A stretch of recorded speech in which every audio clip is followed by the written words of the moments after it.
ഇവന്റെ പെങ്ങളുടെ വീട്ടിൽ ചെന്ന് പെങ്ങളുടെ കൂടെയാണ് താമസിക്കുന്നത്. അപ്പൊ ഇവന് ഇടയ്ക്ക് മുങ്ങും, മാഹിയിൽ പോവും. അപ്പൊ ആ വീടല്ലേ പെങ്ങളുടെ വീട്ടിൽ നിന്ന് ഇറങ്ങി തരാൻ പറഞ്ഞുകൊണ്ടിട്ട് പെങ്ങളുടെ വീട് പെരുവേലോടെയാണ്, ഇലഞ്ഞിയിലൂടെയാണ്. അവരിപ്പോ ഇവിടെ വന്ന് കുടുംബ വീട്ടിൽ താമസിക്കുന്നത്. കുടുംബ വീട്ടിൽ താമസിക്കുന്ന പറഞ്ഞാൽ ഇവന് അവിടെ ചെന്ന് സ്ഥിരമായിട്ട് ഇവര് ഇറങ്ങി പോകാൻ പറയും. ഇറങ്ങി പോകാൻ പറഞ്ഞ 2 ദിവസമായിട്ട് 4 ദിവസമായിട്ട് വന്നെന്ന് പറഞ്ഞു. വന്നിട്ട് ബഹളം എടുത്തിട്ടുണ്ട്. ബഹളം വെച്ചിട്ട് ഈ കൊച്ചും ഇവര് വീട്ടുകാരും തമ്മിൽ ഇന്നലെ മുതൽ 2-3 ദിവസമായിട്ട് ഭയങ്കര അടിയായിരുന്നു പറയുന്നുണ്ട്.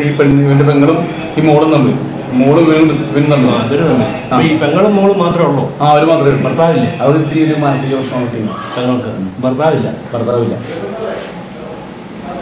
അപ്പോ മോളും ഇയാൾ വരെ പ്രശ്നമായിരുന്നു. സ്ഥിരം മഴക്കായിരുന്നു. ഇയാൾ ആ വീട്ടിൽ നിന്ന് ഇറങ്ങി പോകാൻ പറഞ്ഞുകൊണ്ടിട്ട് പെങ്ങളടുത്ത് പെങ്ങളുടെ മോളടുത്ത് മടക്കായിരുന്നു. പെങ്ങളുടെ മോൾ 8ാം ക്ലാസ് പഠിക്കുന്നതാണ്. രാവിലെ സ്കൂളിൽ പോകാനായിട്ട് കുടിക്കാനായിട്ട് വെള്ളം കൊടുക്കാൻ കണ്ടിട്ടാൻ കൂടി വന്നപ്പോഴേക്കും ഇവൻ ഇതുപോലെ തന്നെ സംസാരിച്ച് വാക്കുകൾക്കും വന്നു.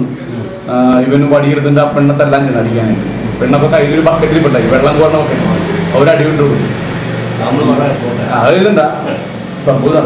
ഇവനപ്പോൾ അവിടെ നിന്ന് കോളാൻ എടുത്തിട്ട് മാട് ഒരൊറ്റടി കൊടുത്തു.